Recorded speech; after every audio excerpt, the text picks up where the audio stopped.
The rain poured through the cracked roof, splattering against the wooden floor with a steady, relentless rhythm. I could hear my father's boots on the porch outside, heavy, slow, and then the front door slammed. The sound echoed through the empty house, louder than the storm itself. I froze in the corner, my 8-year-old heart hammering in my chest. "I can't do this anymore," he had said just moments before, his voice cold, distant. "You'll have to figure things out on your own." I stared at his back as he walked away, the hallway light catching only the edge of his coat. And then, like a shadow swallowed by darkness, he was gone. For the first time in my life, I felt completely invisible. The person who was supposed to protect me, to guide me, to be my anchor, had vanished at the moment I needed him most. And in that silence, broken only by the storm, a single question burned in my mind. How am I going to survive when even my father has left me behind? I didn't know then that this night would define the next 10 years of my life. The nights spent scrounging for warmth, the days filled with fear and uncertainty, and the strangers who would teach me lessons about kindness I never expected. But even in that first moment of abandonment, a tiny spark of something stubborn and unyielding took root inside me. I refused to let his absence break me. Would I crumble like he expected, or could I find strength in a world that seemed determined to leave me alone?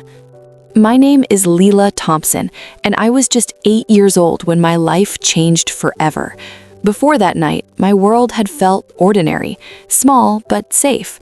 My father, James Thompson, was a man who could be gentle and warm and terrifyingly unpredictable. He had his good days and bad days, but I always believed he would be there for me when it mattered most. My mother had passed away when I was 4, leaving me with only the fragments of her laughter and her old music box. After that, my father tried to fill both roles, but sometimes he seemed distant, like a man carrying too much pain he couldn't share.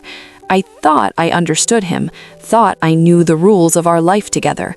But the night he left me, I realized I hadn't understood him, or perhaps I hadn't understood myself. There was my little brother, Max, just 4 at the time. He had wide, trusting eyes and a laugh that could light up even our dreariest days.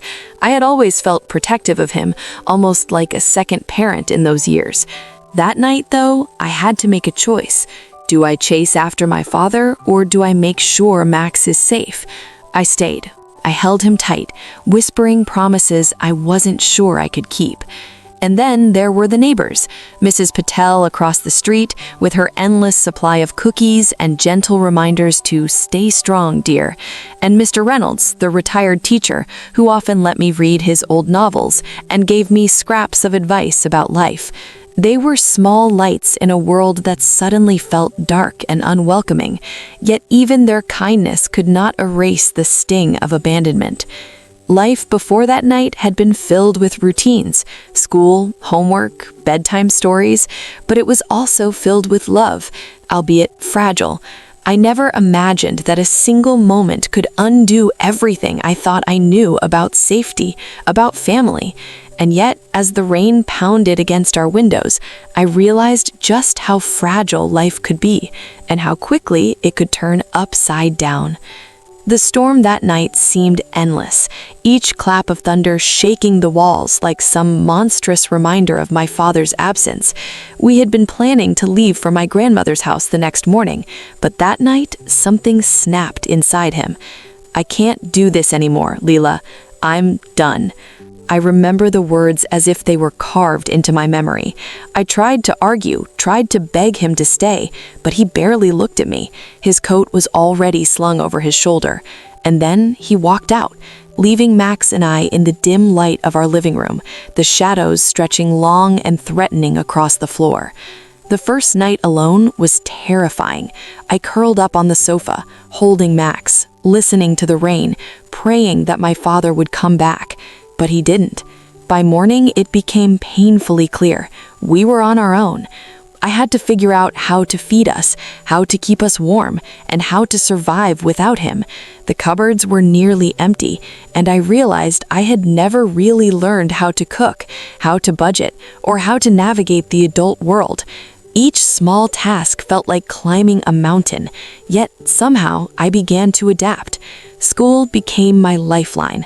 I stayed after classes, asking teachers for extra work, looking for ways to earn small amounts of money. I hid my bruises, emotional and sometimes physical, from friends and teachers.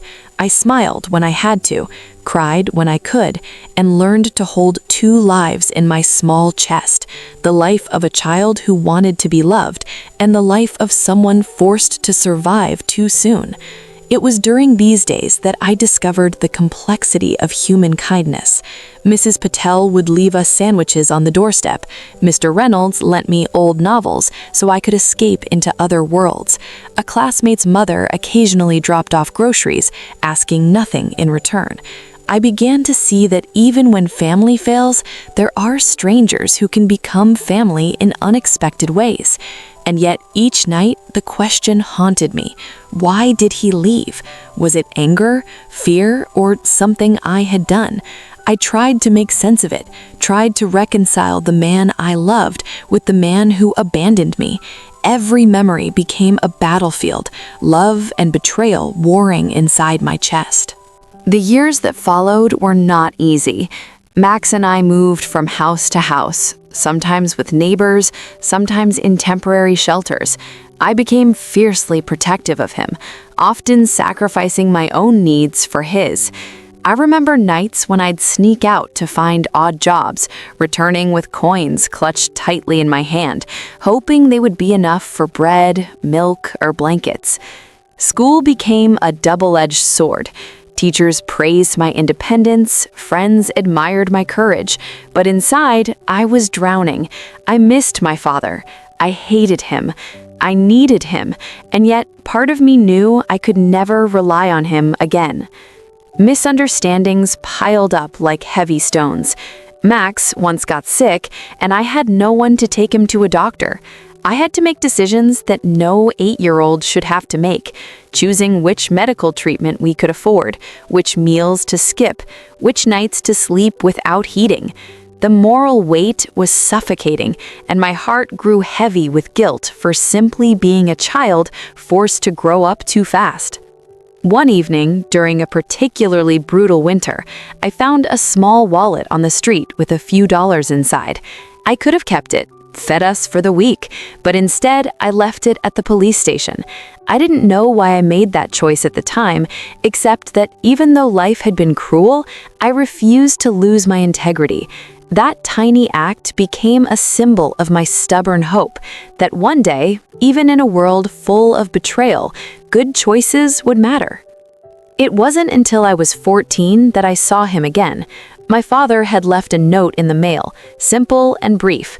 "I'm sorry. I don't know if you can forgive me." The emotions that flooded me were raw and uncontrollable: anger, sorrow, disbelief, longing. I wanted to scream at him, to tell him how much pain he had caused. Yet a part of me still remembered the man who had taught me to ride a bike, who had read me bedtime stories, who had, in fleeting moments, been my whole world. I met him at a small cafe, my hands trembling, my heart a storm of conflicting feelings. He was older, wearier, and the guilt etched into his face was impossible to ignore. "I never meant to leave you like that," he said, voice breaking. "I was scared, and I ran, but I think about you every day, Lila." I wanted to turn away, to run, to protect my fragile heart, but Max, sitting beside me, reached for my hand. Maybe we can start again," he whispered. And in that moment, I realized something crucial. Forgiveness wasn't about excusing his actions. It was about freeing myself from the weight of anger, about reclaiming my own life. We didn't magically fix everything. Rebuilding trust was slow and painful. There were arguments, tears, and long silences.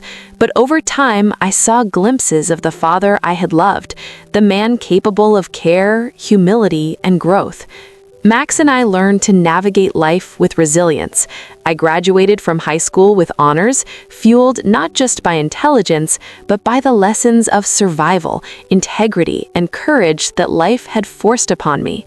I realized that family isn't only those who are present, it's also those who show up when it matters, even if late, even if imperfect. Through the years, I found my voice, became independent, and discovered a fierce pride in my own resilience. I had survived the storm, yes, but more importantly, I had learned to thrive. Now, when I walk past the old house where my father left, I feel a quiet mix of sorrow and gratitude. Sorrow for the years lost, but gratitude for the strength I found in the absence of his presence. Life taught me that abandonment doesn't define us. How we rise from it does. I see Max playing in the yard, laughing freely, and I know that even in the darkest nights, love, courage, and kindness can still light the way. And sometimes, the people we think will break us are the very reason we discover our own strength. Surviving alone doesn't mean living without love. It means learning that love can come from unexpected places, that forgiveness is for our own hearts, and that even the smallest acts of courage can echo through a lifetime. Because at the end of the day, survival is not just about staying alive. It's about finding your way back to yourself.